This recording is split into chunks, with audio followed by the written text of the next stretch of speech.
Welcome to our channel Raja competitive circle. ఈ వీడియోలో మనం ఏపీ కానిస్టేబుల్ ఈవెంట్స్కు సంబంధించిన అభ్యర్థులు సమర్పించాల్సిన సర్టిఫికేట్ల గురించి తెలుసుకుందాం. ఇంకా మన ఛానల్ని ఎవరైనా సబ్స్క్రైబ్ చేసుకోకుంటే ఇప్పుడే మన ఛానల్ని సబ్స్క్రైబ్ చేయండి. వీడియోని ఎండ్ వరకు చూడండి, అప్పుడే మీకు ఒక క్లారిటీ వస్తుంది ఏ సర్టిఫికేట్లు తీసుకెళ్ళాలి అని. ఫస్ట్ వన్ వచ్చేసి ఎస్ఎల్పిఆర్బి ఏపీ ద్వారా జారీ చేయబడిన కాల్ లెటర్. ఎస్ఎల్పిఆర్బి అంటే state level police recruitment board, Andhra Pradesh ప్రభుత్వం ద్వారా జారీ చేయబడిన కాల్ లెటర్ తీసుకువెళ్ళాలి. దానితో పాటుగా SSC pass certificate, 10th class marks మేము తీసుకెళ్ళాలి. దానితో పాటు ఇంటర్మీడియట్ పాస్ సర్టిఫికేట్ తీసుకొని వెళ్ళాలి.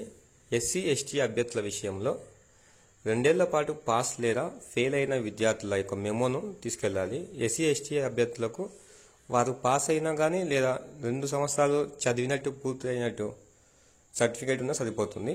ఆ సర్టిఫికేట్ తీసుకొని వెళ్ళాలి. అలాగే స్టడీ సర్టిఫికేట్లు 4 నుండి 10 వరకు స్కూల్ నుంచి స్కూలింగ్ ఉంటుంది కదా, 4th క్లాస్ నుంచి 10th క్లాస్ వరకు ఈ స్టడీ సర్టిఫికేట్లను తీసుకొని వెళ్ళాలి. అదేవిధంగా ప్రైవేట్ అభ్యర్థుల విషయంలో వచ్చేసి ఎంఆర్ఓ ద్వారా జారీ చేయబడిన గత 7 సంవత్సరాల రెసిడెన్షియల్ సర్టిఫికేట్లు తీసుకుని వెళ్ళాలి. అంటే ఎంఆర్ఓ ద్వారా జారీ చేయబడిన నేటివిటీ సర్టిఫికేట్ అన్నమాట. 7 సంవత్సరాల రెసిడెన్షియల్ సర్టిఫికేట్ తీసుకుని వెళ్ళాలి. దాంతోపాటు కుల ధృవీకరణ పత్రము అంటే క్యాస్ట్ సర్టిఫికేట్.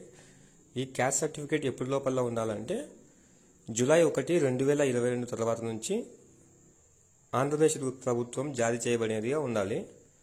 దీంతో పాటు బీసీ అభ్యర్థుల విషయంలోకి వస్తే క్రిమిలేయర్ సర్టిఫికేట్ మరియు నాన్ క్రిమిలేయర్ సర్టిఫికేట్ తీసుకొని వెళ్ళాలి.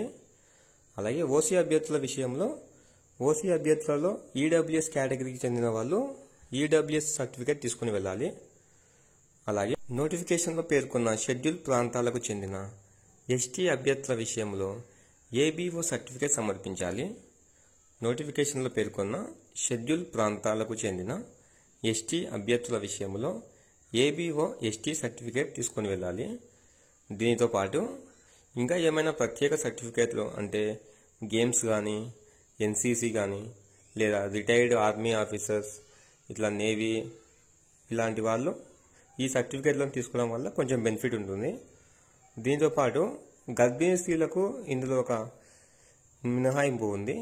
అదేంటంటే పీఈటీ ఈవెంట్లలో, అదే ఫిజికల్ ఎఫిషియన్సీ టెస్ట్లో ఈవెంట్లలో గర్భిణీ స్త్రీలకు మినహాయింపు ఉంటుంది. వారు ఈ మినహాయింపు కోసం స్టేట్ లెవెల్ పోలీస్ రిక్రూట్మెంట్ బోర్డుకి ఒక మెయిల్ సెండ్ చేయాలి. ఆ మెయిల్తో పాటు సంబంధించిన డాక్యుమెంట్స్ను వారికి సెండ్ చేయాలి. అప్పుడు వారికి ఈ పీఈటీ ఈవెంట్లకు ఎక్సెప్షన్ ఉంటుంది. ఓకే గైస్, పీఈటీ ఈవెంట్లకు పాల్గొంటున్న అందరికీ all the best. Thanks for watching. Please subscribe our channel.